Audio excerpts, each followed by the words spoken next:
శ్రీ విష్ణు రూపాయ నమఃశివాయ. కార్తీక పురాణం 15వ అధ్యాయం. దీప ప్రజ్వలనం ఎలుకకు పూర్వజన్మ స్మృతి. తిరిగి జనక మహారాజుతో వశిష్ఠ మహాముని ఇలా అంటున్నారు.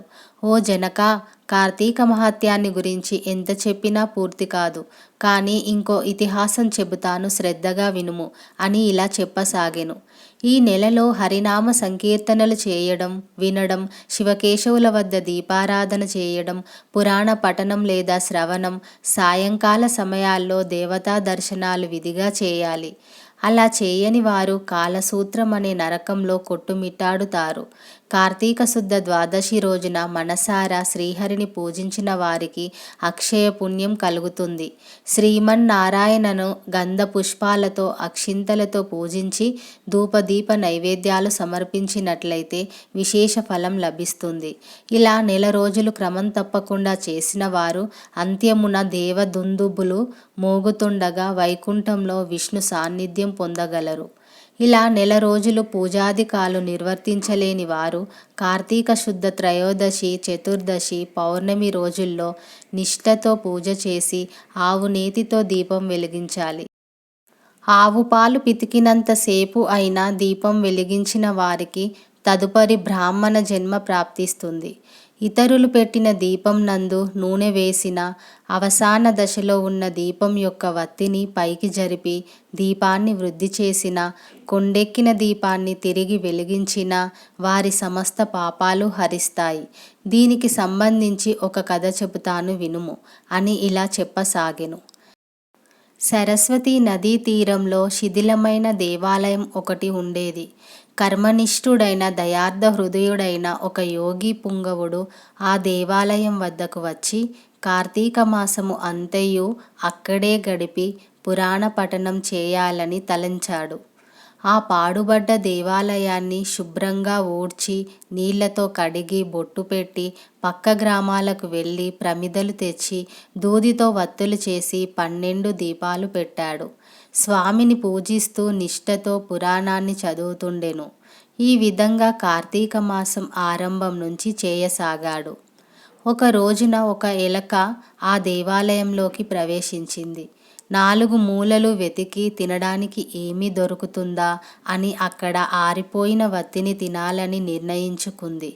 అలా ఆ దీపం వత్తిని నోట కరుచుకొని తీసుకెళ్తుండగా పక్కనే వెలుగుతున్న దీపానికి తగిలి ఎలుక నోట్లో ఉన్న వత్తి కొసకు నిప్పు అంటుకుంది. అలా ఆరిపోయిన వత్తి వెలుగుతూ వచ్చింది.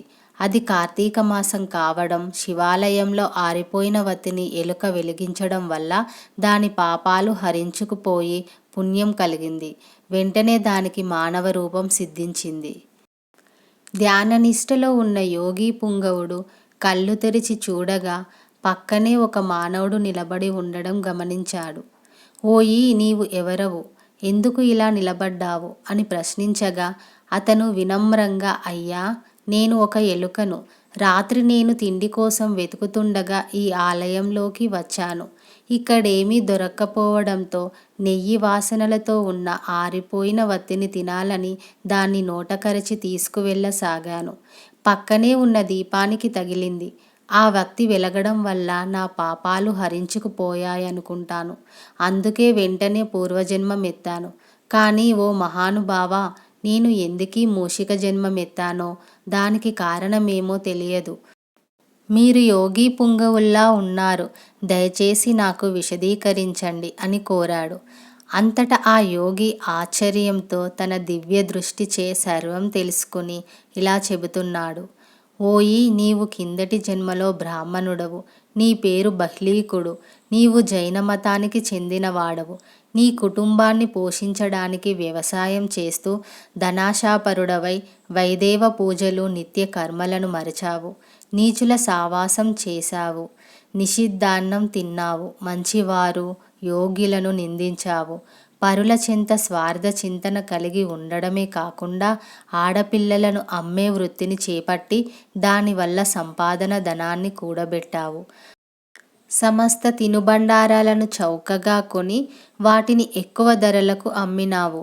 అలా అమ్మిన ధనాన్ని నీవు అనుభవించక ఇతరులకు ఇవ్వక భూస్థాపితం చేసి పిసినారివై జీవించావు. మరణించిన తర్వాత ఎలుకగా జన్మనెత్తి వెనుకటి జన్మ పాపాలను అనుభవించావు. భగవంతుడి దగ్గర ఆరిపోయిన దీపాన్ని వెలిగించి నందున పుణ్యాత్ముడవయ్యావు. దానివల్లే నీకు తిరిగి పూర్వజన్మం ప్రాప్తించింది. కాబట్టి నీవు నీ గ్రామానికి వెళ్ళి నీ పెరట్లో పాతిన ధనాన్ని తవ్వి తీసి దాంతో దాన ధర్మాలు చేసి భగవంతుడిని ప్రార్థిస్తూ మోక్షం పొందుము అని నీతులు చెప్పి పంపాడు. చూసావా జనక మహారాజా, జీర్ణమైన ఓ వత్తిని తిరిగి వెలిగించినంత మాత్రాన ఒక మూషికం ఎంతటి ఫలితాన్ని పొందిందో. ఇలా కార్తీక మాసంలో దీపం వెలిగించడం వల్ల కనీసం కొండెక్కేందుకు సిద్ధంగా ఉన్న దీపంలో నూనె వేసి వృద్ధి చేసినా, జీర్ణమైన దీపాన్ని వెలిగించినా ఎలాంటి ఫలితాలు కలుగుతాయనడానికి ఈ వృత్తాంతం ఉదాహరణ అని వివరించాడు. 15వ అధ్యాయం 15వ రోజు పారాయణం సమాప్తం. సర్వం శ్రీ శివార్పణమస్తు.